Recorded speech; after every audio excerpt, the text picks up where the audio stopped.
అనుకుంటాడు ఏదో ఒక విలువైంది పైన ఉంది, అది బాగుంది, అది కావాలి అని ఇక్కడ కూర్చున్నంత వరకు ఏమైనా ప్రయోజనమా?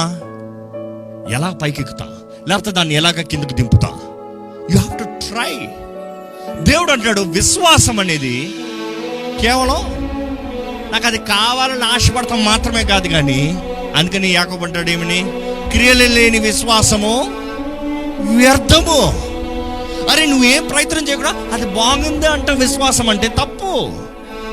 ఈరోజు ఎంతోమంది జీవితంలో దేవా నన్ను ఆశీర్వదించు, దేవా నాకు అది ఇచ్చేయి, నాకు ఇది ఇచ్చేయి, నాకు అలాగ ఉండాలి, నాకు ఇలాగ ఉండాలంటారు, కానీ దేర్ ఇస్ నో ఎఫర్ట్స్.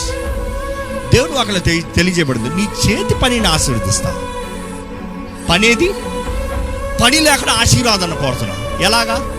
ఈరోజు దేవుడు ఏమంటున్నాడంటే నాలో విశ్వాసం ఉంది అని చెప్పుకుంటే చాలదు, కానీ ఆ విశ్వాసాన్ని వాడి చూ